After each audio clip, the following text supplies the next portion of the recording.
Dahil marami naman tayong SOP, kahit nung nasa US pa ako, alam na namin kung ano yung kailangan gawin. Tuloy-tuloy ang proseso ng pagbibigay ng relief, pag-rescue, pagbibigay ng relief, pagbubukas ng mga kalsada, patiyakin na may kuryente ang mga ospital.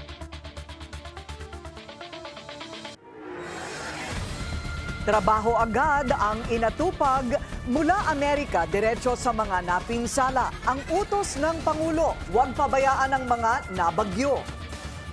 Masaya raw si PBBM sa disaster response ng gobyerno. Pero natuto na nga ba ang bansa sa mga nagdaang sakuna?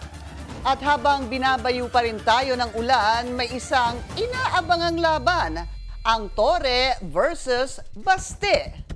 Magandang gabi, ako po si Pinky Webb. Simulcast tayo sa DWAR Abante Radio at 94.7 Mellow BFM. Ako naman si Willard Cheng. Mapapanood din tayo sa Beam TV 31, Signal Channel 24, Converge 74, Sky Cable Channel 33 at Samsung TV Plus. At ako si Corina Sanchez Rojas. Simulan na natin ang agenda.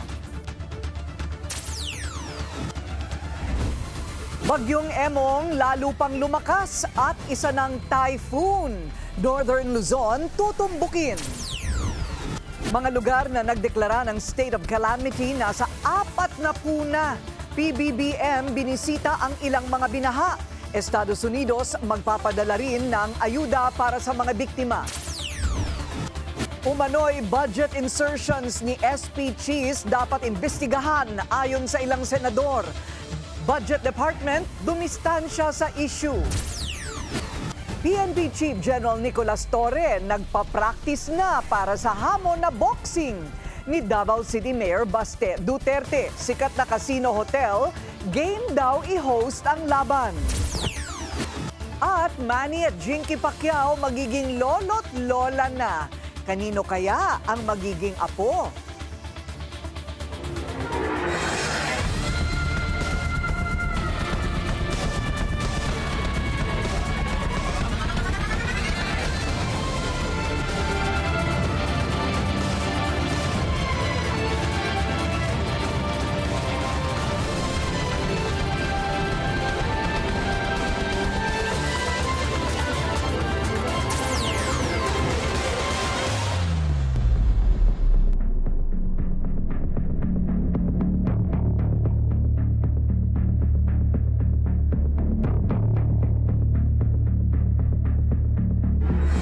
Tatlong bagyo hagupit ng habagat at halos 3 milyong katao na apektado ng masungit na panahon.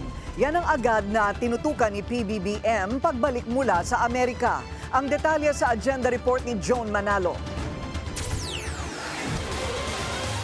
Kababalik lang ni PBBM matapos ang kanyang 3-day state visit sa United States. Ang first order of business ng Pangulo, alamin ang estado ng bansa sa harap ng pananalanta ng habagat at magkakasunod na bagyo. Kalalabas lang ni Bagyong Krising sa Philippine Area of Responsibility. Pero panibagong pagsubok naman ang dala ng Bagyong Dante at Emong. Base sa pinakahuling tala ng NDRRMC, nasa 765,869 families na o mahigit 2.73 million individuals ang apektado ng sama ng panahon. Ang death toll naman umakyat na sa 12, pero 10 rito ay for validation pa. Para sa Pangulo, maganda ang naging response time ng gobyerno ngayon dahil alam na raw ang gagawin sa mga ganitong klaseng kalamidad. Dahil marami naman tayong SOP, kahit nung nasa US pa ako, alam na namin kung ano yung kailangan gawin. Tuloy-tuloy ang proseso ng pagbibigay ng relief, pag-rescue, pagbibigay ng relief, pagbubukas ng mga kalsada, patiyakin na may kuryente ang mga ospital. Pero isa rin sa mga iniisip ng Pangulo, paano na raw ang mga estudyanteng walang pasok dahil sa malakas na pag-ulan at mga pagbaha? Masyado na silang lugi kung mapipilitan silang hindi pumasok. So we're finding alternative ways, teaching modes na para sa ating mga bata, sa ating mga estudyante. Panawagan ni PBBM, panahon na raw para isiping hindi na unusual ang pagtama ng mga bagyo sa bansa. Kaya patuloy daw na pinaghahandaan ng gobyerno ang mga paparating pang kalamidad, bit-bit ang mga aral ng nagdaang mga bagyo. Para sa Agenda, Joan Manalo, Billionario News Channel. Bago pangunahan ng situation briefing ng NDRRMC, binisita ni PBBM ang San Mateo, Rizal para kamustahin ang mga pamilyang apektado ng habagat at mga bagyo. Nabigay ang Pangulo ng relief goods sa daang-daang residente na nananatili sa mga evacuation centers. Bukod sa San Mateo, bumisita rin si PBBM sa Santa Ana, Manila, kasama ang ilang opisyal ng DSWD, DOH, DA at DPWH. Sa gitna ng sama ng panahon, wala ulit klase sa dose-dose ng lugar bukas. Kabilang dyan ang Albay, Bulacan, Cagayan, Camarines Norte, Isabela at Metro Manila. Sakop din ang utos ng DILG ang Nueva Vizcaya, Oriental Mindoro, Quezon, Rizal, Romblon, La Union at Occidental Mindoro. Suspended din ang classes sa Pangasinan, Zambales, Batangas, Cavite, Laguna at Tarlac. Wala rin pasok ang government offices maliban sa mga frontline worker. Ilang ilog ang umaapaw, 2 barangay ang lubog at halos 2,000 magsasaka ang apektado. Yan ang kalagayan ngayon ng Candaba sa Pampanga. Naroon si Joash Malimban para sa kanyang live agenda report. Joash, mataas pa ba ang baha dyan? Willard, nandito tayo ngayon sa may Candaba, San Miguel Road, sa may parts ng Candaba dito sa Pampanga. At ito yung isa sa mga itinuturing na bypass roads na nagkokonekta doon sa may Pampanga, pati doon sa may Bulacan. Kung makikita nyo dito sa aking likuran, ay abot na doon sa level ng kalsada, yung level ng tubig na katabi nung kalsada na ito at umaagos na yung kabilang side papunta doon sa kabila.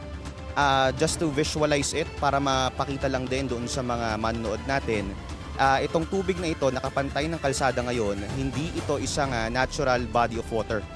Ito ay sa totoo lang, yung kalsada na ito, it's a few meters higher doon sa level ng lupa. So itong lupa na ito, palayan ito, at kung makikita nyo dito, as far as the eyes can see, lubog na siya sa tubig.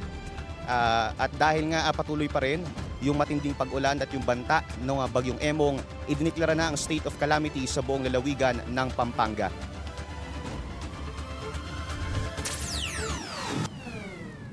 Mistulang dagat na ang paligid ng Candaba San Miguel Road kaninang umaga. Nagkalat ang mga water lily sa kalsada at lubog na ang ilang parte na nagdudugtong ng Pampanga papuntang Bulacan. Bawal nang dumaan ang kahit na anong sasakyan. Hindi lang dahil sa lalim ng tubig, kundi dahil din sa lakas ng agos at hangin. Pero ang eksenang ito, nangyayari lamang tuwing tag-ulan, lalo na pag umaapaw ang mga ilog na nakapaligid sa lugar tulad ng Pampanga River. Hindi mo sukat aakalain na ang pagkalawak-lawak na katubigang ito, ekta-ektaryang sakahan pala ng palay. Ang malaking epekto dito sa amin, yung tubig na nanggagaling sa upstream, sa Bulacan area at saka Nueva Ecija. Dahil dito, ito yung tinatawag na Candaba Swamp. So kami yung nagiging catch basins ng mga tubig. Ayon sa Municipal Disaster Risk Reduction and Management Office, nasa halos 6 na metro na ang taas ng tubig dahil sa walang tigil na pag-ulan.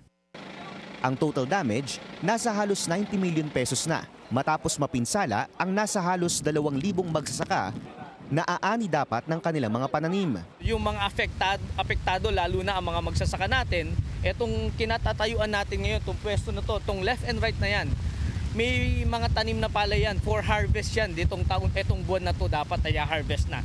So meron tayo ngayon kasalukuyan, 1,600 mahigit na farmers ang mga naapektuhan na ng baha. Naglibot din ng Billionaire News Channel sa iba pang parte ng Candaba ngayong araw. Ayon kay Mayor Rene Maglangke, 2 barangay lamang ang talagang nalubog sa matinding baha. Isa rito ang Barangay San Agustin. Ayon sa mga residente, dekada-dekadang issue na ang paglubog ng kanilang komunidad.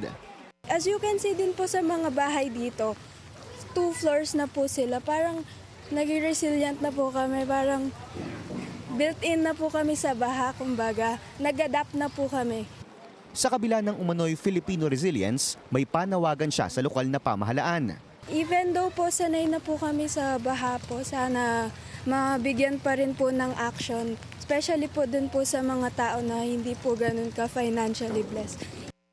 Dito sa Barangay San Agustin, halos lahat ng bahay may mga second floor at tila requirement na sa kanila na bawat household meron dapat sariling bangka.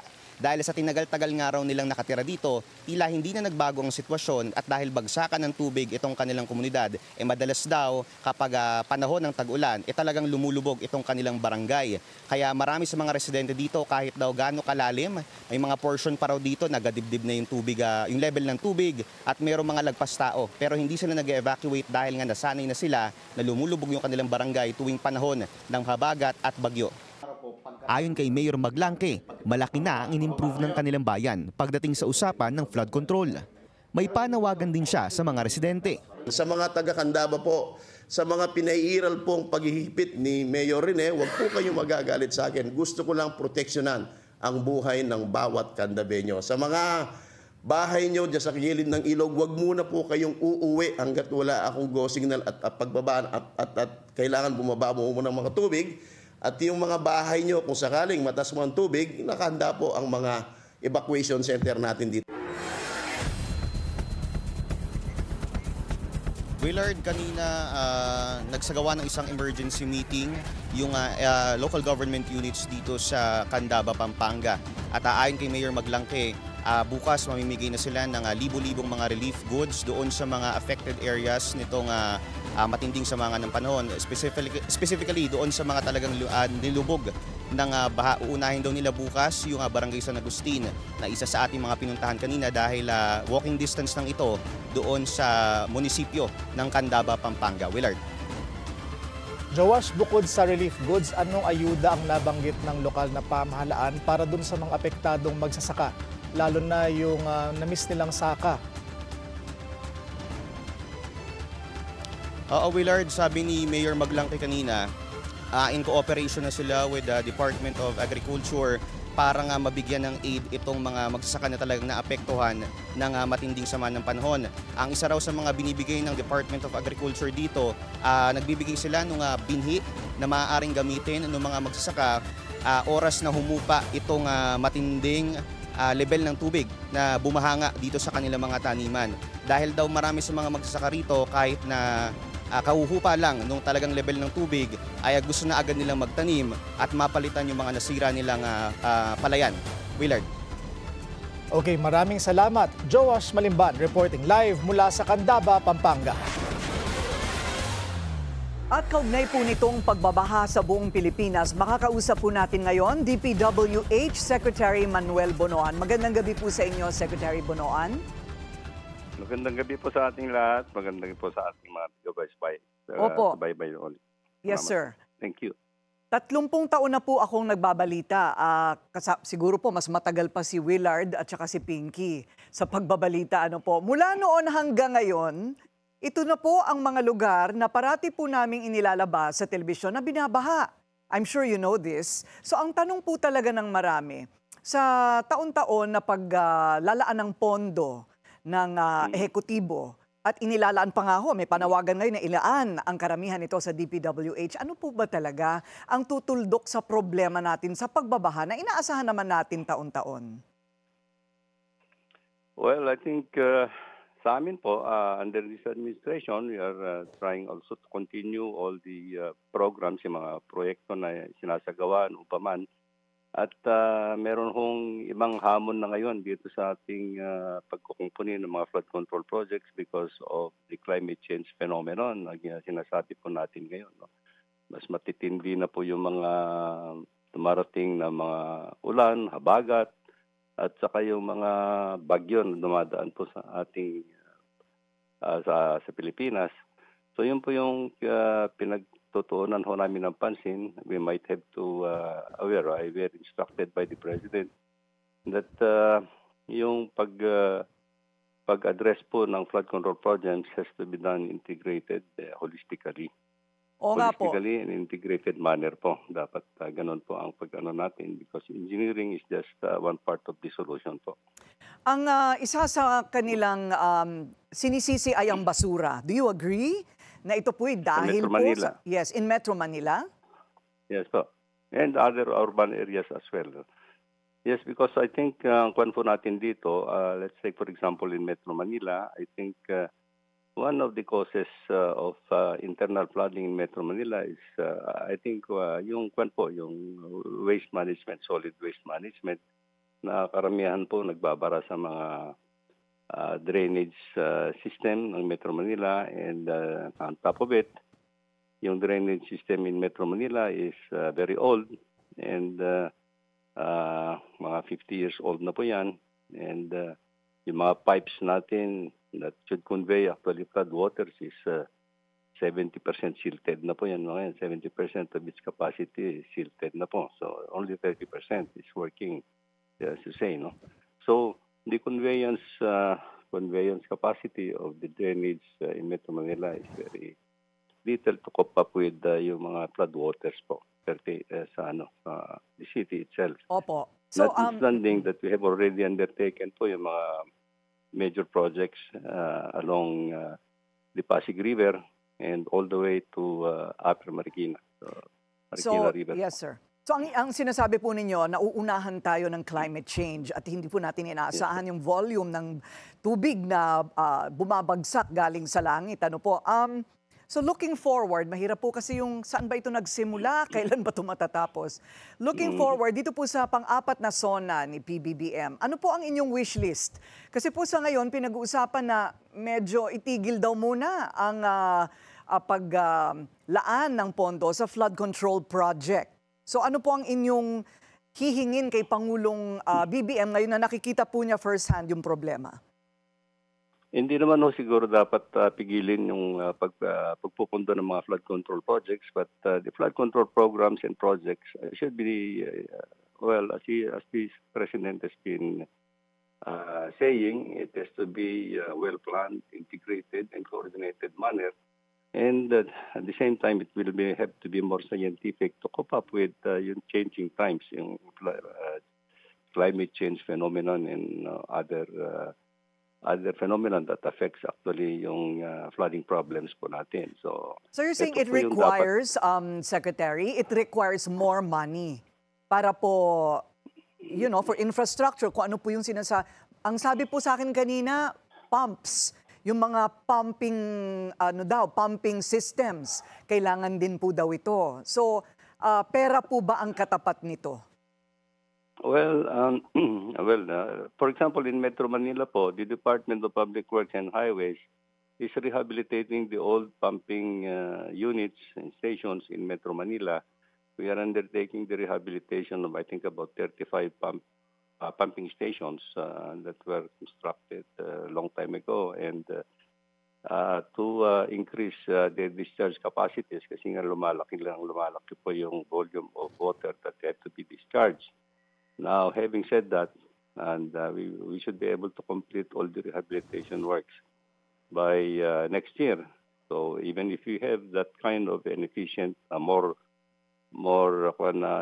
pumping stations, if the conveyance is not addressed, then there will be some flooding problems that will persist. Naku, so, isa na naman pong departamento ang minumungkahi ng mga mambabatas, DDR. Department of Disaster Resilience. Do we really need another department?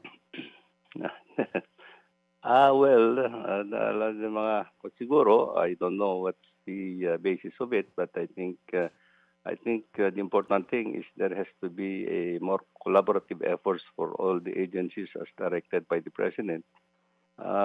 Environmental issues, for example, I think has to be addressed, particularly in watershed areas. Kasi po, yung continuous erosion from the watershed areas continues to fill up yung riverbeds, which are now very shallow. Maraming yung sa lahat. Throughout the country, we have noticed that actually mga riverbeds are very shallow and they need to be desilted or dredged to increase their conveyance capacity po. Sige po. Well, hindi po nakakainggit ang inyong trabaho sa ngayon. Ano po, Secretary? Pero maraming salamat sa inyong panahon, Secretary ng DPWH, Manuel Bonoan. Gumuho ang isang tulay na nagdudugtong sa dalawang barangay sa Quezon City dahil sa Walang tigil na pag-ulan. Yan ang agenda report ni Andrea Salve live mula sa North Fairview. Andrea, paano makakaapekto yan? Naku, sa mga residente yung pagguho ng tulay.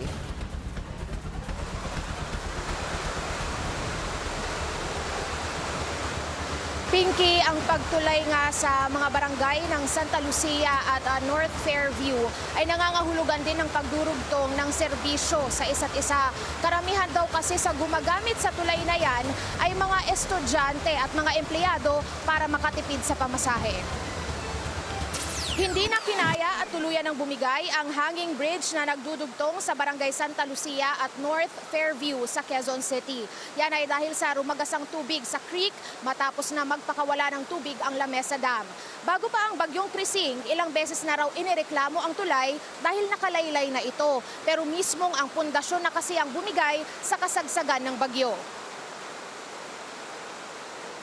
May damage na may na talaga. Lumulundo na talaga yung tapos yung ibang mga sira na. Parang shortcut yun, ma'am eh. Kaya napaka-importante po ng tulay na yan. Tiniyak naman ang Quezon City LGU na papalitan nila ito ng mas matibay at ligtas na tulay. Sa ngayon, maaari munang gamitin ng mga residente ang Atherton Bridge habang inaayos ang mga ruta at biyahe ng tricycle sa lugar. Kasabay ng pagguho ng tulay ay ang lampas taong baha sa kalapit na residential area sa Santa Lucia. Hanggang ngayon, mahigit 400 pamilya pa rin ang nasa evacuation center at multipurpose building. At dahil nasa state of calamity na ang Quezon City, malaki raw ang maitutulong ng Quick Response Fund para tuloy-tuloy na maibigay ang tulong sa mga biktima, lalo na roon sa mga wala sa evacuation centers. Pinky, sa ngayon paparating na ang biniling bigas ng Barangay Santa Lucia para sa mga apektado nilang residente. Priority naman daw nila ngayon yung mga wala sa evacuation centers kasi yung mga tulong na dumarating dito noong mga nakaraang araw ay tutok sa mga nasa evacuation centers. Balik sa iyo, Pinky. Maraming salamat, Andrea Salve. Nag-uulat ang live mula sa North Fairview sa Quezon City. Lumakas pa at isang ganap na typhoon na si Emong. Ano kaya ang magiging epekto nito sa ating panahon bukas? Magiging kasing lakas pa rin kaya ng ulan bukas dito lalo na sa Metro Manila? Alamin natin ang detalye mula sa ating weather anchor, Paolo Del Rosario. Paolo, over to you. Maraming salamat, Willard. Kaninang alas 3 ng hapon ay tuluyan ngang lumabas sa Philippine Air Responsibility ang bagyong Dante. Ito po ang bagyong Dante na nakalabas na po sa PAR. Sa ngayon, ang bagyong Emong na lang at ang southwest monsoon ay ang dahilan kung bakit umuulan dito sa ating bansa. Kaninang alas 11 ng umaga ay mas lumakas pa bilang typhoon itong si Emong. Huli itong namataan sa karagatan ng Burgos sa Pangasinan, taglay ang lakas na hangin na 120 km per hour malapit sa kanyang sentro at pagbugsong papalo ng 150 km per hour. Sa ngayon, parang nagpahinga at halos hindi gumagalaw itong si Emong. Pero base sa huling track nitong bagyo, nakita na ang susunod na 24 oras ang pinakakritikal sa pagkilos nito. Dahil sa mga oras na ito ay posible pang lumakas ang Typhoon Emong habang papunta sa Ilocos Region. Now, posible rin na yung mata o yung tip ng sentro nitong Typhoon Emong ay dumaplis ng konti dito sa may hilagang bahagi ng Pangasinan. Kung hindi naman posible ang pagtama nito sa kalupaan mamayang gabi o bukas ng madaling araw, dito naman sa may La Union o Ilocos Sur. Matapos itong baybayin ang bahagi ng hilagang kanlurang Luzon, bibilis ang pagkilos nitong si Emong pahilagang silangan. Nakita rin ang posibleng itong lumapit o tumama mismo sa Babuyan Islands bukas ng tanghali o bukas ng hapon. Posible rin na bukas ng hapon hanggang bukas ng gabi ay dumaan ito malapit sa probinsya ng Batanes. Dahil sa lakas ng hangin na dala ni Emong, itinaas na ang signal number 4 sa Ilocos Sur, La Union at hilagang kanlurang bahagi ng Pangasinan. Signal number 3 naman sa natitirang bahagi ng Ilocos Sur, natitirang bahagi ng La Union, hilagat kanlurang bahagi ng Pangasinan, silangang bahagi ng Abra at kanlurang bahagi ng Benguet. Signal number 2 naman ang nakataas sa Ilocos Norte, natitirang bahagi ng Pangasinan, natitirang bahagi ng Abra, Apayao, Kalinga, natitirang bahagi ng Mountain Province, Ifugao, natitirang bahagi ng Benguet, Babuyan Islands, hilagat kanlurang bahagi ng mainland Cagayan, kanlurang bahagi ng Nueva Vizcaya at hilagang bahagi ng Zambales. Kapag meron po tayong signal number 4, 3, and 2, ito po yung malalakas na hangin na maaaring makasira ng mga pananim, maliliit na puno, at mga kabahayan na gawa sa magagaang materyales. Signal number 1 naman ang itinaas ng Pag-asa sa Batanes, pati na rin sa natitirang bahagi ng Cagayan, kanlurang at gitnang bahagi ng Isabela, Quirino, natitirang bahagi ng Nueva Vizcaya, natitirang bahagi ng Zambales, Tarlac, hilagang bahagi ng Pampanga, kanlurang at gitnang bahagi ng Nueva Ecija. Dahil sa lakas ng hangin na dala nitong Typhoon Emong, naglabas na rin ng babala ang Pag-asa kaugnay sa posibleng storm surge o biglang pagtaas ng tubig dagat sa ilang baybaying lugar sa Luzon dala ng bagyong Emong. Posibleng ito umabot ng 3 metro ang taas ng storm surge sa mga baybayin ng Ilocos Sur, La Union, Pangasinan at Zambales. 1 hanggang 2 metro naman ang inaasahan na taas ng storm surge sa Batanes, Cagayan, Ilocos Norte, Isabela. Ang mga ganitong taas ng tubig ay maaaring makapinsala sa mga kabahayan, infrastruktura at magdulot ng peligro sa buhay. Sa ganitong panahon, pinapayuhan rin ang mga residente sa mga baybaying dagat na huwag munang pumunta sa mga baybayin o tabing dagat, ipagpaliban muna ang mga anumang gawain pandagat at makinig sa mga abiso ng iyong lokal na pamahalaan. Kung ulan naman ang pag-uusapan base sa huling rainfall advisory ng Pag-asa, ngayong gabi hanggang bukas ang tanghali ay makakaranas ng intense to torrential rains dahil sa Typhoon Emong ang mga residente sa Ilocos Sur, La Union, Pangasinan, Zambales at Benguet. Dahil naman sa hanging habagat, intense to torrential rains rin ang mararanasan sa Bataan, Occidental Mindoro. Ang ganitong pag-ulan ay maaari magdulot ng malawakang pagbaha lalo na sa mga mabababang lugar, pagguho ng lupa sa mga bulubundok na lugar at pag-apaw ng mga ilog at mga sapa. Samantala, magdadala rin ng heavy to intense rains ang Typhoon Emong sa Ilocos Norte, Tarlac, Abra, Mountain Province at Ifugao. At dahil naman sa habagat, magpapatuloy pa rin ang malalakas na hanggang sa napakalakas na pag-ulan dito sa Metro Manila, Pampanga, Bulacan, Cavite, Batangas, Laguna at Rizal. Katamtaman hanggang malalakas na pag-ulan naman ang dulot ng Typhoon Emong sa Cagayan, Kalinga, Apayao, Isabela, Nueva Vizcaya at Nueva Ecija. At dahil naman sa habagat, asahan rin ang moderate to heavy rains sa Quezon, Oriental Mindoro, Palawan, Marinduque, Romblon, Antique, Camarines Sur at Albay. Paalala lang sa publiko, manatiling na nakaantabay sa ulat panahon at sumunod sa mga abiso ng lokal na pamahalaan at otoridad. Yan muna ang huling balita para sa lagay ng ating panahon mula sa Weather HQ. Ako po si Paulo Del Rosario. Mag-ingat po tayong lahat at magandang gabi. Sa ibang balita naman, dapat imbestigahan ang umano'y budget insertions ni Senate President Chis Escudero ayon sa ilang kapwa-senador. Mabilis naman dumistansya ang Budget Department sa issue. Narito ang agenda report ni Hannah T. Scandalous at excessive para kay Senador Tito Soto ang tila pinalaman na bilyong-bilyong pisong pondo sa 2025 budget ni SP Chis Escudero. Anya, tip of the iceberg lang daw ito dahil malay natin baka may mas malalaki pang nakapaloob sa national budget. Una na ring inilahad ng kapwa-senador na si Erwin Tulfo na ipinahold ni PBBM ang ilang flood control projects dahil sa questionable budget nito. Nasa higit 142.7 billion pesos ang isiningit umano ni Escudero ayon sa dokumentong nakalap ng Billionaire News Channel. Agad nilinaw ng Department of Budget and Management na wala silang kinalaman sa issue. Sila lang daw ang nakatoka sa drafting ng pondo at Kongreso ang may kapangyarihang i-amend ito. Pero paano nga ba malalaman kung totoo ang budget insertions? Ngayong malapit na ang budget season, sabi ni Senador Risa Ontiveros, pwedeng magamit ang mga audit report ng COA. At bilang lawmakers, dapat nilang alamin kung totoo nga ba ang ilang programs na nakasaad sa budget. Tugma ba yan sa mga pangailangan ng lugar at ramdam ba ang epekto nito?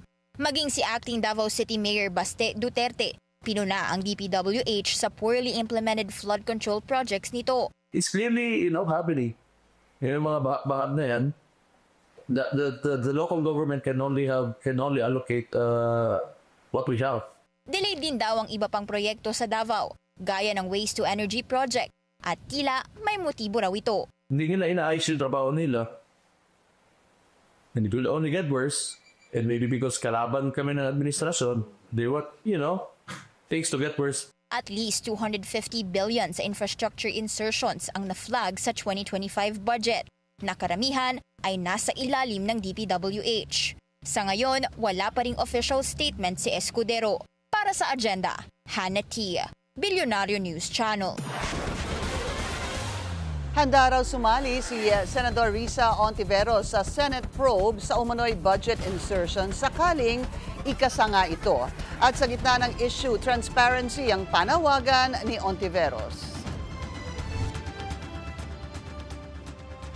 Siyempre concerned ako. Pera ng mamamayan, literally, galing sa buwis ng mamamayan. Dapat maging transparent pagdating sa national budget. Yan ang giit ni Senador Risa Ontiveros kasunod ng Politico.com report na nagsingit umano ng 142.7 billion pesos si SP Cheese Escudero sa 2025 General Appropriations Act. Dahil sa issue, mas lalong naging mahalaga na buksan sa publiko ang budget deliberations ng BICAM ayon kay Ontiveros. Hindi lang yung chairs ng dalawang panels, Senate at House, hindi lang yung full panels ng dalawang houses ng Kongreso, but any and all interested Filipinos, yung mga budget reform advocates, kayo sa media, or kahit sino pa sa mga kababayan natin. I don't see in principle why there would be any difficulty about that. I've raised that call. Sinabi na rin niya ni Sen Ping, narinig na rin natin kay Speaker. We should really give it a go. Sa On Point ng Bilyonaryo News Channel, sinabi rin ni Ontiveros na hindi siya pabor sa panukalang sa August 4 pa simulan ang impeachment trial ni VP Sara. Una nang sinabi ni Senador Joel Villanueva na ang proposed date ay para bigyan ng sapat na oras ang Kamara at Senado to organize themselves. Parang ang tagal naman, from the 29th to the 4th, halos isang linggo. And gaya ng lagi kong sinasabi, mula nung 19th Congress na nag-convene ang Senate Impeachment Trial Court at nagkaroon kami ng jurisdiction sa process na ito, continuing process yan. In fact, as we speak now, Pinky, convened ang korte, ongoing ang trial. At any time, pwede nang i-issue ng presiding officer yung mga summonses o mga invitations na iyon. The same way, pwede na niyang pasumpain yung mga bagong senador bilang senator judges din. But he has not, Senator. That's right. Giit pa ng senadora, dapat pagkasunduan ng lahat ng senator judges ang trial calendar. Sa July 28 na ang unang session day ng 20th Congress. At ayon kay Senator Tito Soto, more than welcome si Ontiveros na sumali sa veterans block nila nina Senators Mig Zubiri, Loren Legarda, Ping Lacson at Lito Lapid. Bagay, veterano naman ako. Second term ka na to.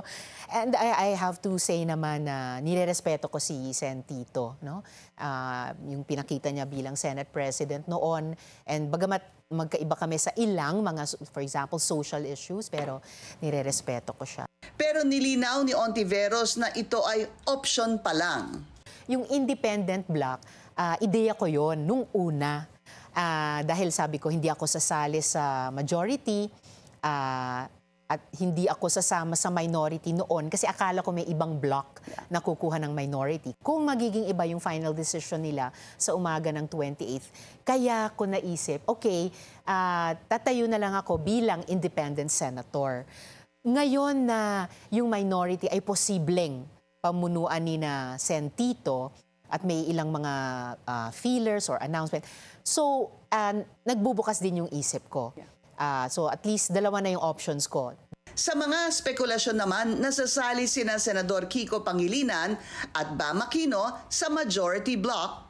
I don't feel napabayaan or naiwan. Kasi kanilang mga desisyon yan eh. Tulad nung ako, may desisyon din ako. So nagre-respetuhan kami. We are each accountable and responsible for our own decisions. At habang binubuo ang mga grupo sa Senado, naniniwala naman si Ontiveros na may sapat na suporta si SP Cheese para manatili sa pwesto sa kabila ng budget insertion controversy na umano'y kinasasangkutan nito. Kasado na raw ang venue para sa much-awaited Torre versus Baste boxing match. Pero ang tanong, matutuloy ba talaga ang suntukan o isa lang itong suntok sa buwan? Narito ang agenda report ni Francis Folve. Agad kumalat ang memes sa binansagan ng mga netizen na Trilla in Araneta. Sabay sa ika-50 anibersaryo ng world-famous fight ni Muhammad Ali at Joe Frazier na Trilla in Manila noong 1970s. Matapos kumasa ni PNP Chief Nicolas Torre sa hamon na suntukan ni Davao City Acting Mayor at anak ni FPRRD na si Baste Duterte. Sabi pa sa isang meme, the fight is between the rebel Baste and the enforcer Torre. Kasi matapang ka lang naman, we have the position pero kung suntukan tayo, ararap ko makaya, bita. Ganun lang. But you're a coward. You are nothing without your position. Sa totoo lang. Ang una ko naisipan, tama-tama. Maraming mga kababayan natin ngayon na nangangailangan ng tulong na naapektuhan ng bagyo at baha. Yes. So maybe this is a very good time para sa isang charity boxing match. We can do it on Sunday sa Araneta. Actually pwede. Seriously, it's okay. Maganda yung pang charity, at least makatulong kami ni Mayor Baste sa ating mga kababayan na salanta. Ang proceeds nung kung ano man ang... Kasi sigurado maraming manonood yan eh. Ayon sa source ng politiko, seryosong kinontak ni Torre ang Smart Araneta para ipa-reserve ang venue sa 12-round boxing match nila ni Baste. Hindi raw available ang Araneta sa linggo, July 27. Pero sinabi raw ng pamunuan nito sa PNP Chief na open pa for booking ang August 3. Okay daw dito si Torre.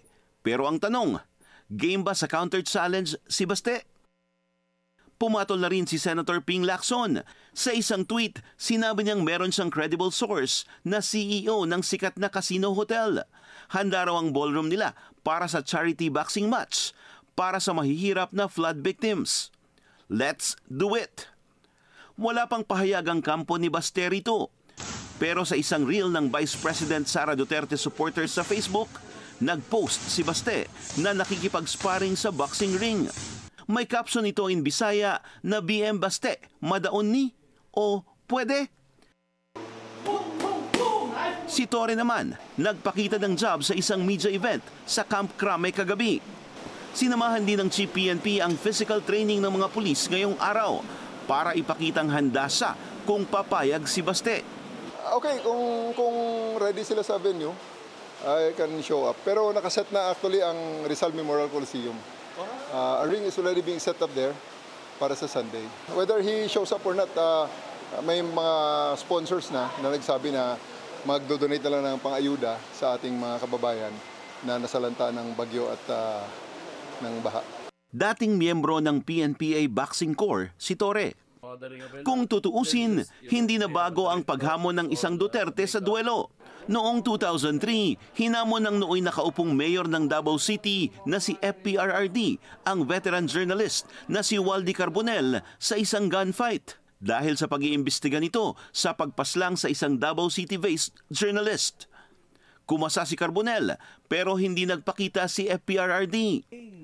Fast forward, a year later, si Carbonell naman ang naghamon kay Baste sa isa ring duelo sa Barilan matapos ma-offend sa banta ni Baste na pupulbusin ang Ilocos Norte. May oras at lugar pa, November 10, 2024, 9 a.m. sa Luneta. Pero wala ring lumutang na Baste Duterte. Sa panibagong hamon ng tinaguriang boxing match for a cause between Torre and Baste, may aatras kaya o matutuloy ang laban? Para sa Agenda, Francis Polbe, Billionaire News Channel. May maikling mensahe naman ang Malacanang sa usapang boxing match ni na PNP Chief Nicolas Torre at Davao City Acting Mayor Baste Duterte. Hindi ko alam kung matutuloy. Kung matuloy man, good luck. Sa ngayon, wala pang kumpirmasyon mula kay Baste kung itutuloy nga niya ang laban. Pero sabi ni Torre, handa siya sa boxing anumang oras. Pamilyang binaha sa Bacoor, Cavite, nasunugan at na-scam pa. Ang kanilang kwento susunod sa Agenda.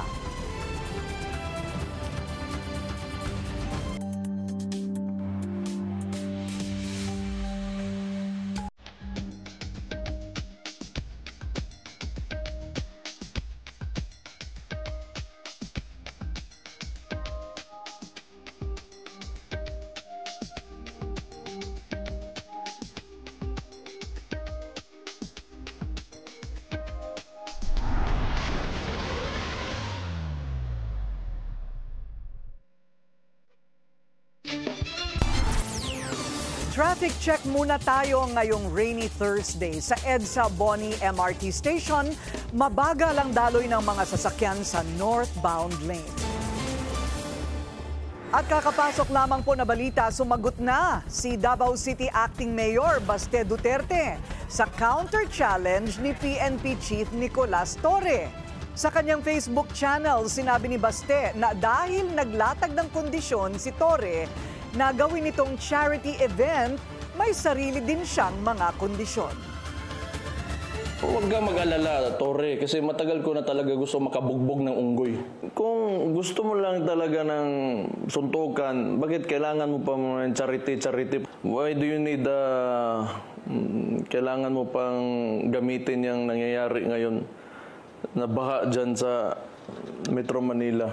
If you're really serious about this, kung gusto mo yung charity na yan and you've laid some conditions, then let me lay my own conditions for the event. Kung serious ka talaga, ha?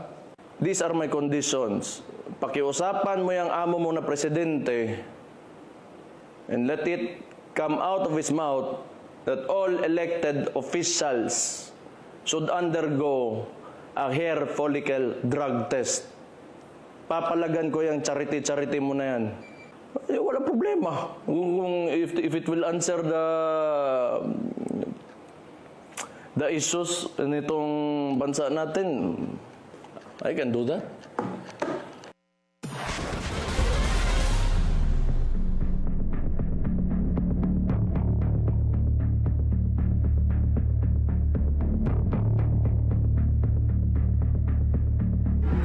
Inatasan ni PBBM ang DOH na maglagay ng medical team sa bawat evacuation center. Ayon sa Pangulo, malaki ang peligro na kumalat ang sakit kapag nagsiksika na ang mga bakwit. Kaya dapat anyang masigurong mabantayan ang kanilang kalusugan. The other thing that I was concerned about nung nakita ko sa evacuation center, napaka-congested, yung sakit. Pagka isa lang dyan ang magkasakit, kakalat na napakabilis niyan. And so we are making sure that every evacuation center has it has a medical team composed of national government doctors and nurses and also local government nurses and doctors. Ang trabaho lang talaga sa national ay tiyakin na meron silang sapat na supply ng mga gamit at saka ng gamot.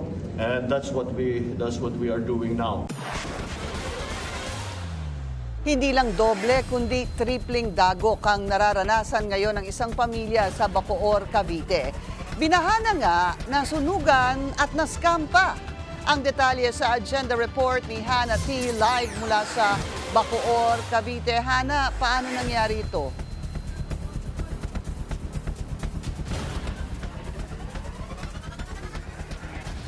Pinky, nako, pagkatapos ng ilang araw na baha sa kanilang tahanan at sumabay pa itong kawalan ng kuryente ng ilang araw, pagbalik ng kuryente ay bigla na lang nagkaroon ng isang spark sa kanilang bahay na naging dahilan ng pagsunog.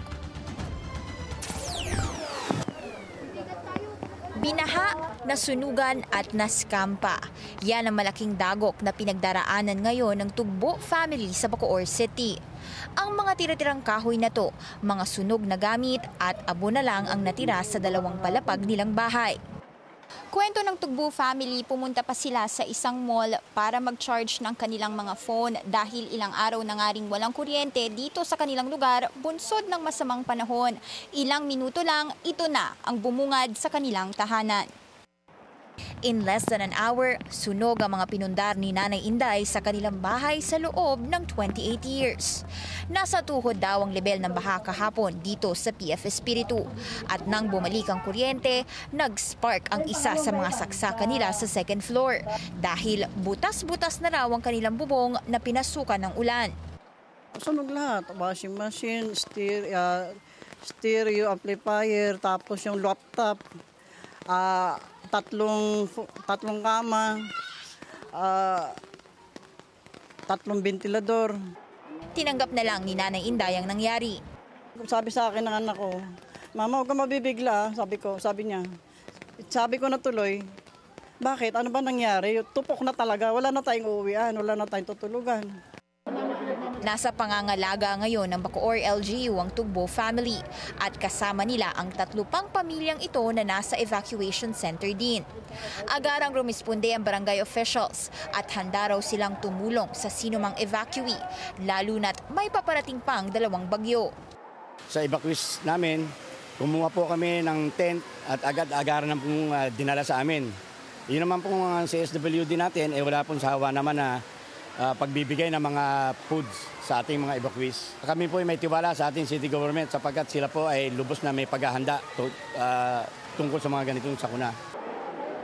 Kasunod ng sunog, na-scam pa si Nanay Inday dahil may nag-message sa anak niya kaninang umaga at nagsabing magpapadala ng donation sa e-wallet.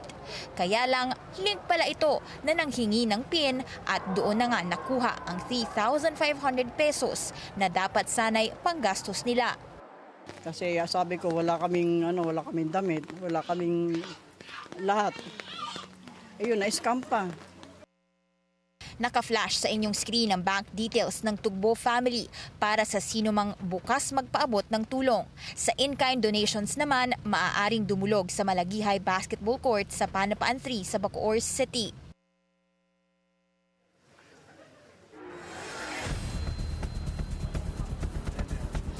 Pinky, unfortunately, merong isang casualty sa nangyaring sunog kahapon dahil merong isa sa mga kapitbahay ni Nanay Inday na sumubok tumulong para maapela itong sunog sa kanilang second floor. Pero unfortunately, meron daw siyang nahawakang live wire at tumalsik na lang yung kanyang katawan sa baha.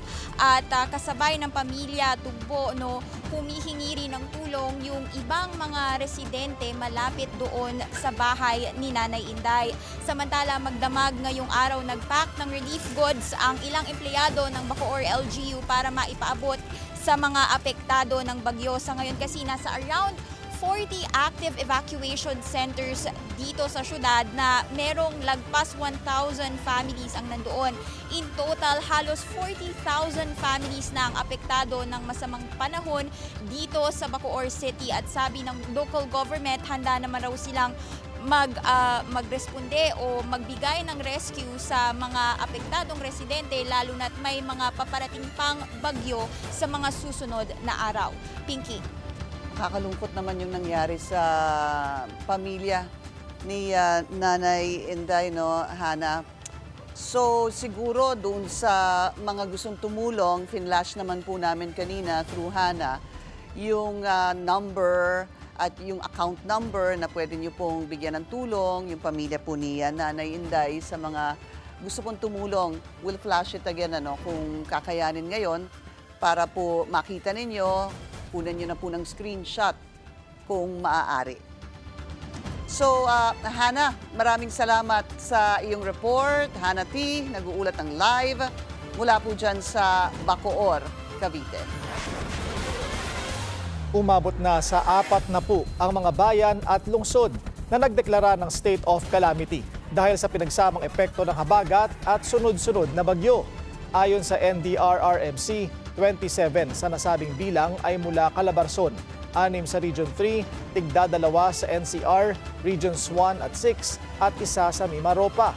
Kabilang sa mga bagong lugar na nagdeklara ng state of calamity ang Marikina at Navotas City at Marilao sa Bulacan. Isa rin ang Bataan sa mga nagdeklara na ng state of calamity. Lubog pa rin kasi sa baha ang ilang mga lugar sa lalawigan. Narito ang agenda report ni Ryan George. Gamit ang rubber boat, namimigay ng mainit na lugaw, tinapay, kape ang mga opisyal ng barangay sa mga residente ng Balon Anito sa Maribeles, Bataan. Binigyan din sila ng dagdag na supply bilang hayuda dahil ilang araw na silang lubog sa baha. Tuloy naman ang paglikas sa Barangay Kamaya kung saan patuloy ang pagtaas ng tubig dahil sa walang tigil na pag-ulan. Malakas din ang alon sa ilog at pinangangambahan ang mga landslide dahil sa paglambot ng lupa. Higit isang linggo na rin yung ulan dito sa Bataan. Delikado na po. Oo, kaya delikado na, lalo yung mga nasa tabing ilog. Kaya kami yung kasama ko yung mga barangay official, kasama ko dito sa Kamaya. Kaya pinupuntahan namin yung mga nakatira sa gilid ng ilog at pinagsasabihan namin. Sa Balanga City, umapaw na ang ilog sa Barangay Tuyo. Sa lakas ng hagos, bumigay na ang isang pader. Kaya kinakailangan ilikas ang mga residente.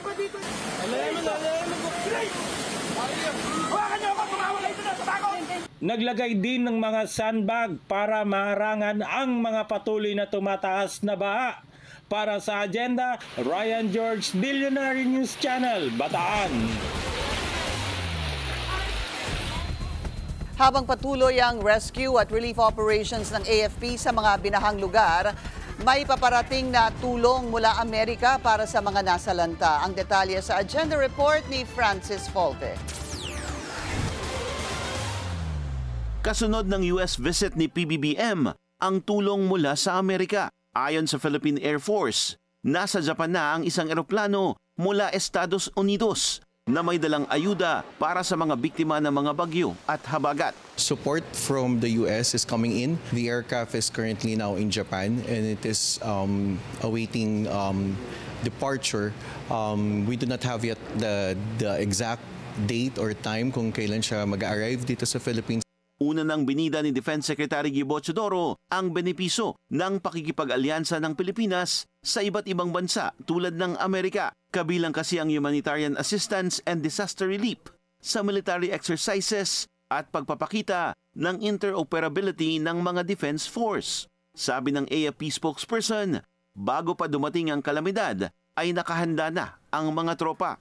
Before naman na nagkaroon nitong na-announce na naging bagyo na talaga to, meron na kaming pre-deployment ng troops namin and equipment sa mga flood-prone areas.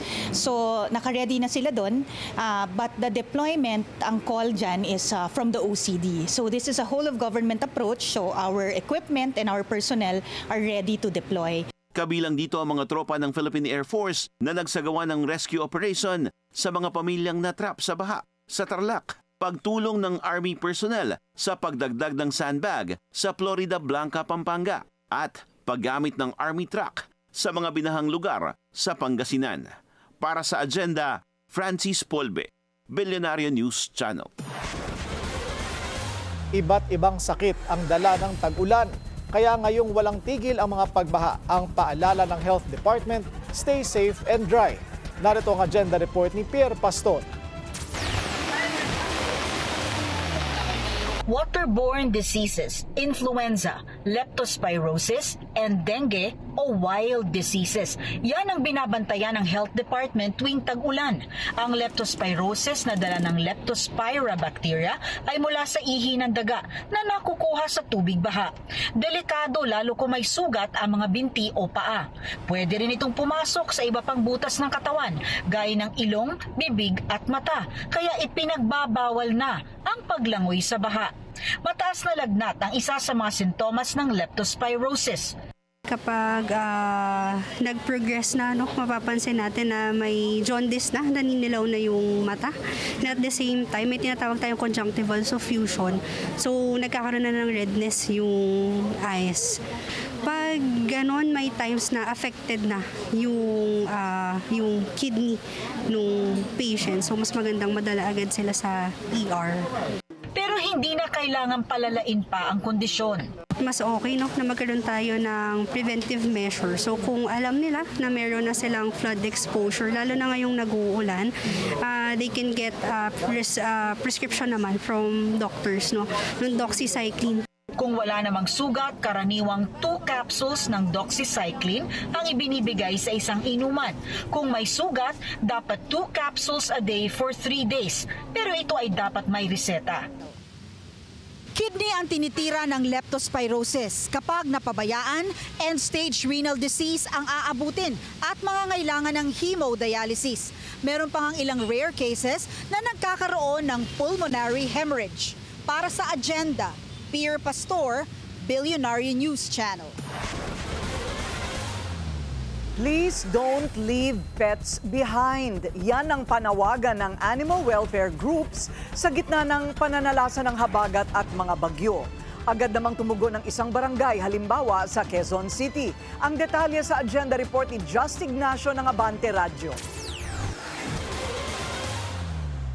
Tuwing may kalamidad o sakuna, priority din dapat ang pets. Kaya ngayong habagat season at inaasahan pa ang pananalasa ng magkakasunod na bagyo, may shelter na rin sila bantay. Sa barangay Bagong Silangan sa Quezon City, nakalikas na sa isang ligtas na lugar ang mga alagang hayop ng mga nag-evacuate na residente. Kuwento ni Romeo Tunga ng Veterinary Response Team ng barangay. Nagtayo sila ng tent specially for pets. Ang ginawa namin ngayon, naglagay kami ng para sa mga lagay ng aso para manatiling malinis at saka ligtas sila para mapakain, malinisan, para pag-alis ng pag-uwi ng evacuation, dala na aso nila malinis at saka napakain. Hindi pa naman sila kinakapos sa supply ng pagkain dahil sa mga donasyon mula sa mga nagmamalasakit. Dose-dose ng pets ang nasa kanilang pangangalaga ngayon, kasama ang mga pusa, aso at ibon. Manatili sila hanggat may bagyo, hindi sila pauwi-nikap, dito sila at saka dito na rin ang mga alaga. Gaya sa QC, malasakit sa mga hayop din ang campaign drive ng Philippine Animal Welfare Society o PAWS, lalo ngayong tag-ulan. Sakay ng bangka, naghatid sila ng pagkain sa mga alagang aso at pusa na apektado ng hanggang tuhod na baha sa Navotas. Kalakip ng mainit na akap ng kanilang pet owner. Pumila sila para sa rasyong dog at cat food. Paalala ng PAWS, be a responsible pet owner. Kung di kayang isama sa paglikas, tiyaking hindi nakatali o nakakulong ang mga alagang hayop. Pero hanggat maaari, sa kabila ng ulan at baha, don't leave your pets behind. Para sa agenda, Just Ignacio, Abante Radio. Mga senador at kongresista hinimok na wag na munang gawing fashion show ang SONA. Susunod yan sa agenda.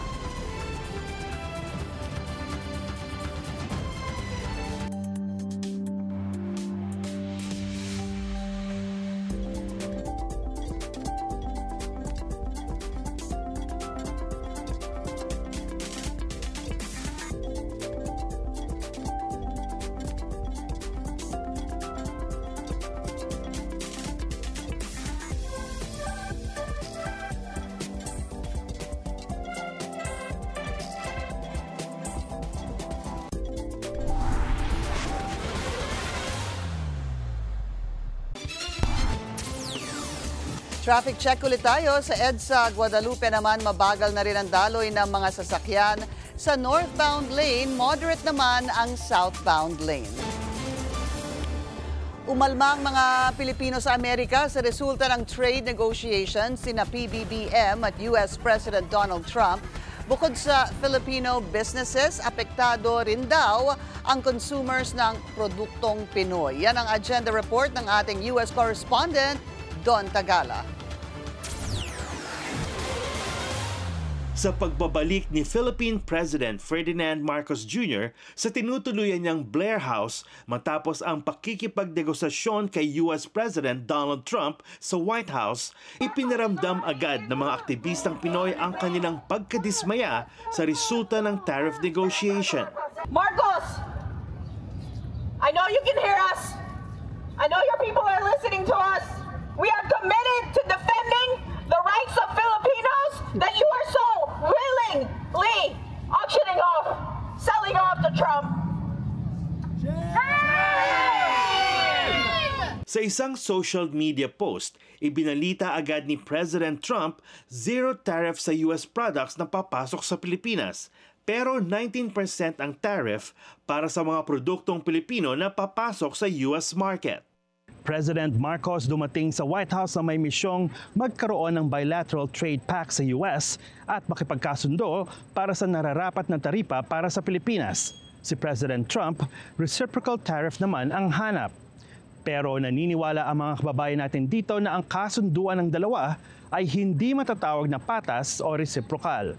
Imagine 5% to 17%, 20%, and now it's just 19%, and then a 0% tariff on U.S. goods coming to the Philippines. It's a complete sellout. Para naman sa Pinay business owner ng isang non-alcoholic bar sa Washington, D.C., ang future ng kanyang negosyo ay at risk dahil sa tariffs ni Trump. There were analytics or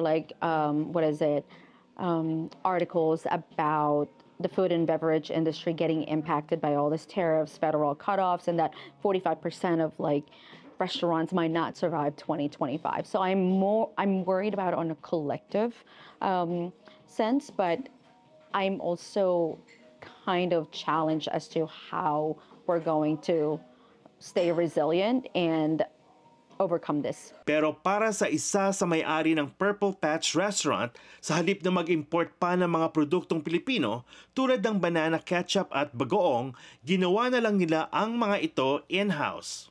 Chef Patrice decided it was the best decision to just start to make these things in-house for two reasons. So we can avoid international entanglements like this. At para naman sa mga Pinoy consumers, tanggap na nila ang posibleng pagtaas ng presyo ng mga produktong Pilipino. Absolutely not fair. How is that reciprocal? The very definition of reciprocity is one for one, like for like, apples to apples, oranges to oranges. And that's clearly not what's happened here. Definitely think they could have done a lot more, because I think the United States has a lot more power in terms of what time they're negotiating, and he's trying to flex it a lot more than what past presidents have done. Nakabalik na sa Pilipinas ang Pangulo at ibinida ang pasalubong na $2 billion investment pledges. Bukod pa sa pangako ng US government na dagdag $15 million para sa private sector at $48 million sa foreign-assisted projects. Ayon kay PBBM, patuloy silang makikipagtulungan sa State Department at US Congress para sa implementasyon ng mga programang nakapaloob dito. Para sa Agenda, Don Tagala, Billionaire News Channel, Washington, D.C. This special report is brought to you by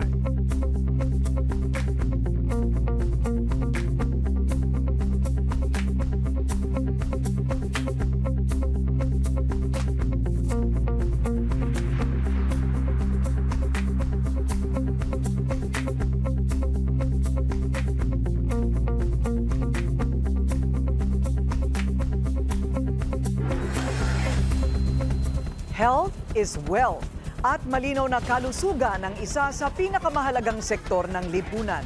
Kaya sa mga pangako ng Pangulo sa health sector, ano na nga ba ang mga natupad? Narito ang Special Agenda Report ni Pierre Pastor.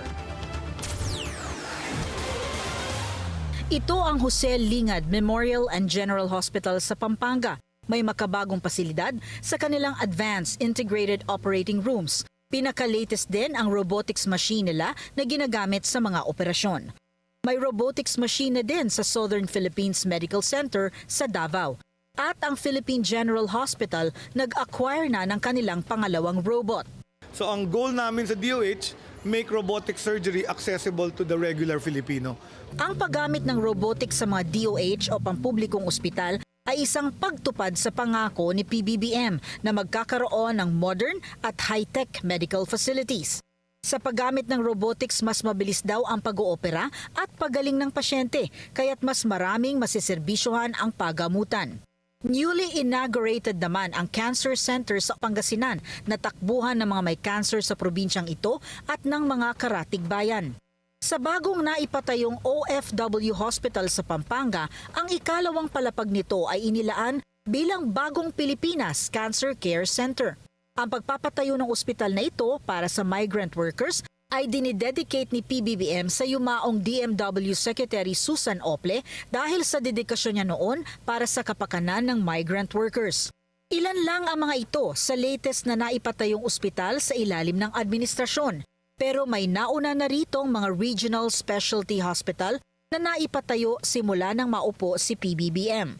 Kabilang ang mga specialty hospitals sa mga ipinangako niya sa kanyang mga nagdaang SONA.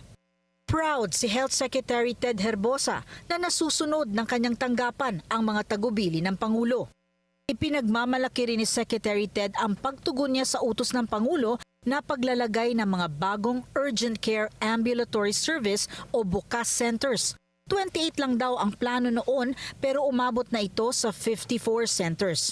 Mula Batanes hanggang sa katimugang bahagi ng bansa, may BUCAS center na nagseserbisyo mula 6 a.m. hanggang 10 ng gabi. Ito ang nagbibigay ng outpatient at urgent care sa indigent sector, tulong para ma-decongest ang mga ospital. Dagdag pa rito, may proyektong Purok Kalusugan na nakatuon naman sa vaccination, nutrition, water sanitation, maternal health, TB at HIV screening, road safety at non-communicable diseases prevention, gaya ng hypertension at cancer treatment.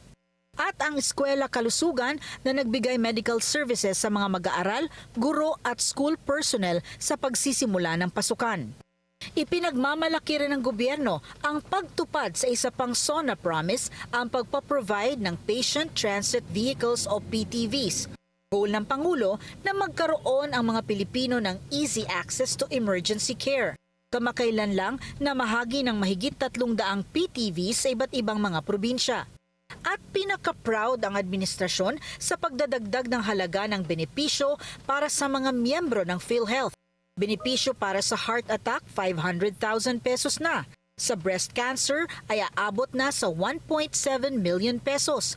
Ang dialysis treatment na nooy 4,000 per session lamang, itinaas na sa 6,000 pesos kada session.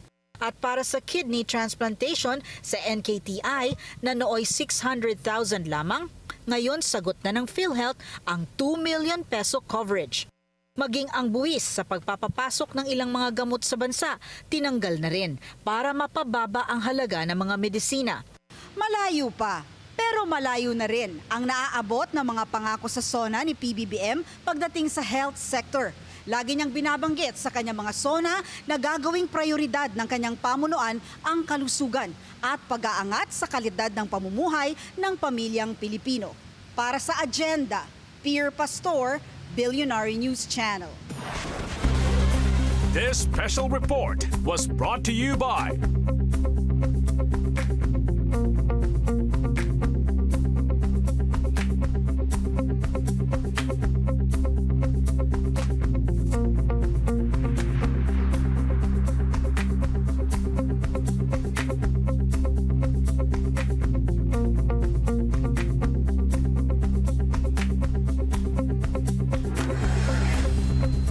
Ilang araw bago ang SONA, may panawagan si Senator Mig Zubiri sa mga dadalong senador at kongresista.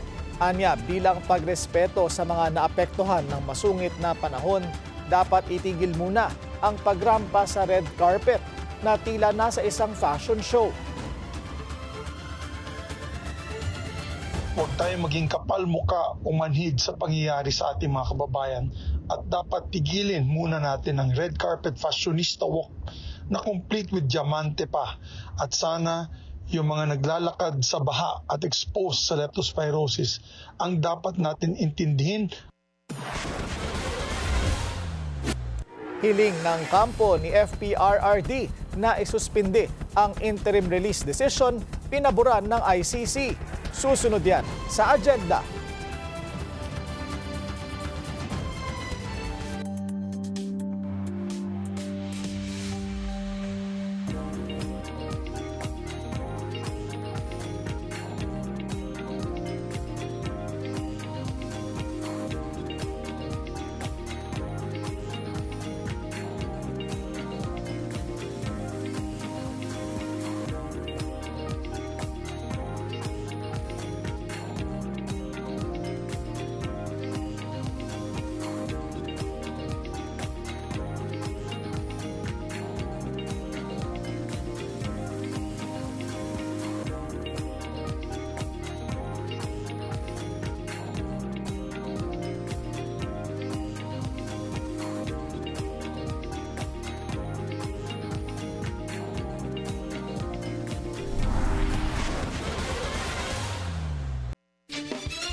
Isa pang traffic check ngayong Thursday rush hour sa EDSA White Lanes light to moderate ang daloy ng mga sasakyan sa north and southbound lanes. Tila selyado na ang pananatili ni House Speaker Martin Romualdez sa pwesto sa 20th Congress. Ayon kay Iloilo Representative Janet Garin, 291 sa 317 members ng Kamara ang lumagda sa isang manifesto of support para kay Romualdez. Kabilang dito si dating Pangulo at incumbent Pampanga Representative Gloria Macapagal Arroyo na minsan na ring naging speaker at sina Negros Occidental Representative Javi Benitez at Davao Occidental Representative Claude Bautista. Ang tatlong nabanggit, mga kapwa kaalyado ni VP Sara.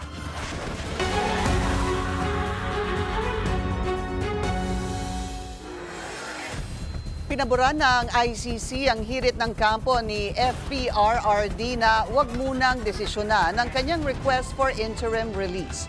Hiniling ng kampo ng dating Pangulo na suspindihin muna ang desisyon para makalap at maipresenta nila ang lahat ng impormasyon at dokumento tungkol dito.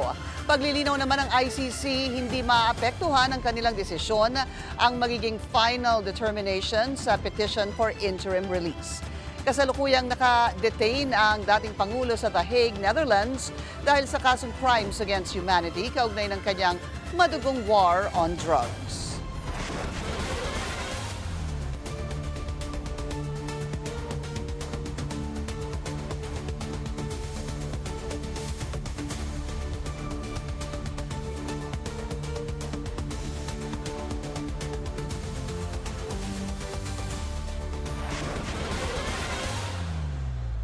Matapang at desidido ang PAGCOR na ipatigil ang mga illegal gaming sites. Ang bago nilang hakbang, ipitin at multahin o multahan ng mga e-wallet at iba pang sumusuporta sa mga tumataya sa mga naturang platform. Titingnan natin yung sitwasyon ngayon sa online gaming sector. 70% or 60% ang illegal. Ang illegal, ito yung mga hindi nagbabayad ng buwis sa gobyerno, walang lisensya to sa PAGCOR, walang proteksyon sa mga naglalaro, at wala to yung sinasabing KYC. Meaning, pwede bata pumasok at kung sino lang pwede. Yung sana, yun ma'am, yung isa na hinihiling namin. Ang ating Kongreso, ang Senado, bigyan ng sapat na kapangyarihan si PAGCOR, kasama si ICT, kasama si NTC, yung National Telecommunications para sa mga cellphone, para iayos yung problemang to. Siguro, pag-aralan muna natin ang datos. Right? The data is there. Makipagtulungan po tayo, itong mga e-wallets, itong mga bangko, they can give the information that will help us form the policy. Simple lang yan. Ang regulated online gaming ay yung mga lisensyado ng PAGCOR. Okay? So, merong listahan actually yan. So, sa PAGCOR website, very clear sa kung ano ang mga websites na lisensyado nila. Sa nalalapit na SONA ni PBBM, nirerekomenda ng PAGCOR ang regulasyon sa online gambling at hindi naman total ban. Ayon sa ahensya, posibleng dumoble pa nga ang kanilang kikitain para panserbisyo sa taong bayan kung aayon sa batas at accreditation ng mga illegal online gaming site. As of now, ang binabayad ma'am ng online gaming platforms is about 112 billion. So pati sa atleta, 3 billion sa PSE. Sabi, athletes, tulungan mo. Tapos diba, yung filler, tulungan mo. Tapos direct lang taxes. Yung illegal, 60%. So it means we can double. Yun lang maayos natin yung pag-ban itong mga illegal. Sobrang lalaki. PAGCOR is the number 3 contributor sa ating revenue. Nasa Pilipinas na ang isa na namang luxury electric vehicle brand mula China. Alamin kung ano ang lamang nito sa lumalawak na EV market sa agenda report ng ating mobility correspondent, G. Baroga. Parami na ng parami ang mga Chinese luxury electric vehicle brands sa local auto scene. And one name to watch is Aito. Parte ito ng Ceres Group na dinala sa bansa ng QSJ Motors Philippines ng negosyanteng si Kevin Chang. Kabilang ang BNC Mobility sa mga nakasama sa pagbisita sa Ceres Super Factory sa Chongqing, China, the heart of Aito's operations, para makita first-hand kung paano binubuo ang mga EV na ito. Ayon kay QSJ Motors After Sales Director Ben Chua, Aito stands for adding intelligence to auto. It is always our grand vision to redefine luxury through technology. So we add the technology luxury by combining traditional luxuries. Pinagsasama ng Aito ang timeless luxury at next-level tech sa pagbuo ng kanilang mga sasakyan. May power at design sa isang banda at intelligence sa driving, comfort at safety naman sa kabila. Sa inorganisang cyber tour, sinabi ni Chang na nabibigyan ng Pilipinas ng exclusive glimpse sa future of mobility. Philippines is the first country in Asia to ever visit Aito's super factory. This is just part of what people can see at the Ceres Super Factory in Chongqing, China. This 1 million square meter facility is very high-tech, which can produce vehicles up to 1,200 a day. Isa ang planta sa pinakamalalaking new energy vehicle factories sa buong mundo. Backed by a $1.75 billion investment, gumagamit ito ng mahigit 3,000 robots na bumubuo ng iba't ibang modelo gaya ng sedan, SUV at MPV. At hindi lang ito smart, it's sustainable too. Mayroon itong 100% cleanup system para sa emissions kung saan nasasala ang mga mapanganib na usok bago pa ito sumama sa hangin. Pagdating naman sa tubig, mahigit 200,000 tons kada taon ang nire-recycle nito, na kung ikukumpara ay parang pag-reuse ng tubig mula sa 80 Olympic-sized swimming pools. Buo naman ang kumpiyansa ni Zhang Xingyan, Vice President for Overseas Business ng Ceres Group sa potensyal ng Aito globally. Aito is very young in its rank in China, making it a high-end energy brand. Matapos makita kung paano ginagawa ang Aito vehicles, susunod nating aalamin kung gaano nga ba sila katalino sa daan. Para sa Agenda, G. Baroga, Billionaire News Channel, Chongqing, China. We say congratulations to our very own Business 360 News anchor, Mikey Oreta.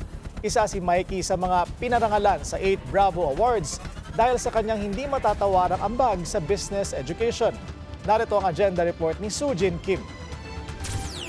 These are the women whose strength and courage seldom make headlines, yet whose diligence, compassion, and vision quietly transform families, workplaces, and entire communities for the better. Pinarangalan ang 8 kababaihan na nagbigay ng di matatawarang ambag sa kanilang mga larangan, mula sa arts at sports hanggang sa agham, edukasyon at media. Sa Bravo Awards na hatid ng Zonta Club of Makati at Security Bank, binigyang pugay ang mga unsung heroine na hindi lang nagbabago ng buhay, kundi ng buong komunidad. Supporting women is something we are deeply committed to, both in what we say and what we do. I see firsthand the impact women make in our bank and in the communities we serve. At sa business, walang iba kundi our very own Mikey Oreta, ang lead business news anchor ng Billionaire News Channel. Mapapanood si Mikey sa Business 360 kada umaga. Because business isn't just about numbers. It's about access, it's about inclusion, and it's about possibility. And if there's one thing I've learned, it's that the best investors aren't always venture capitalists. Sometimes they're the very people who simply believe in you. Sa loob ng mahigit 1 dekada, hindi lamang eksperto sa ekonomiya, stock market at polisiya si Mikey. Siya rin ang kinikilalang go-to interviewer ng economic policymakers na nagpapalalim ng usapin ng negosyo sa paraang nauunawaan ng lahat. I was once that little girl with no genuine access to business education. Never did I imagine that I'd be reporting business news, or that outside the studio I'd be working to build platforms that help kids, especially young girls, see business not as something that's intimidating, but as a tool to reach their full potential. And over time, I found myself not just reporting business news, but working towards making it more accessible, more human, and more empowering. Kilala rin si Mikey sa kanyang Kidopreneur, isang entrepreneurial fair para sa mga bata na layuning sanayin ang susunod na henerasyon ng mga negosyante sa Pilipinas. Dahil sa pananaw niya, hindi lang para sa mga CEO ang negosyo, pwede ito sa estudyante, sa guro at sa bawat Pilipinong gustong umunlad. Thank you for the trust and for this incredible honor. It's galvanizing and it's a reminder to keep on raising the bar. This award isn't just a recognition, it's a reminder to keep going, to keep building, and to keep telling stories that matter. Sa panahon ng lumalalim na mga usapin sa ekonomiya, si Mikey ang muka ng business news na nauunawaan ng masa at sa Bravo Awards, kinilala ang kanyang ambag bilang babaeng hindi lang tagapagbalita kundi tagapagbago. Para sa agenda, Sujin Kim, Billionaire News Channel.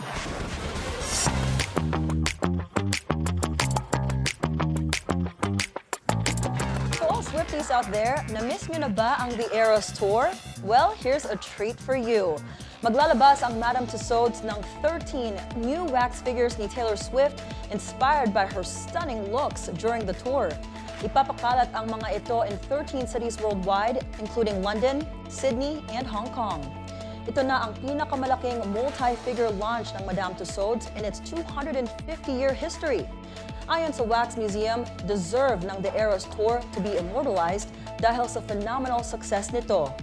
It began in 2023 and became the highest grossing concert tour of all time with over $2 billion in ticket sales. Filipino-Canadian actor Manny Jacinto is coming to Manila. Para ito sa Philippine premiere ng much-awaited Disney sequel na Freakier Friday. Gaganapin ang event sa SM Mall of Asia Atrium sa August 5th. In a video released by Disney Studios, ibinahagi ni Manny ang kanyang excitement to meet his Filipino fans. Hi Philippines! The anticipated prequel Disney's Freakier Friday arrives in cinemas on August 6th. And with that, I am so excited to announce that I will be in Manila on August 5th for its Philippine premiere. In Freakier Friday, Manny stars as the love interest ng character ni Lindsay Lohan. Sequel ito ng beloved 2003 film starring Lindsay and Jamie Lee Curtis. Magiging grandparents na sina Manny at Jinky Pacquiao. Jinky herself said this a casual conversation with former Ilocos Sur Governor Chavit Singson before the boxing match nina Manny at Mario Barrios sa Las Vegas last weekend.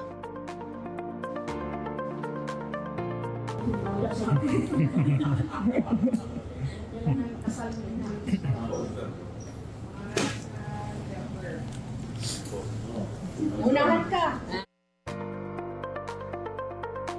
Get ni Jinky kung kanino ang magiging apo, but she later posted photos of her family with that of Jimwell Pacquiao's girlfriend, Carolina. Sa caption, she wrote, "Tonight deserves something special, family dinner time." Hinala tuloy ng netizens, buntis si Carolina. Tila naman hika na raw din sa kanyang pamilya ang Pacquiao family. Nakabase si Jimwell sa US where he is currently training to pursue his boxing dreams at sumunod sa yapak ng kanyang ama. Well, that's it from my end. I'm Monique Tuzon. Back to you, Corina, Pinky, and Willard. Thank you, Monique. Thank you, Monique, for being color coordinated with the rest of us. Wow, congratulations, Lolo Manny and Lola Jinky, no? No. Bakit kaya ayaw pa nilang sabihin kung kaninong anak? Oo, baka may pa-reveal. Kung may gender reveal, baka may parent reveal. May parent reveal, oo nga. Private kasi yung Nothing is private these days, come on. Especially them. Oo diba? naman. Lalakit-lalaki din tiyan yan. Pero masaya tayo na, hindi ba?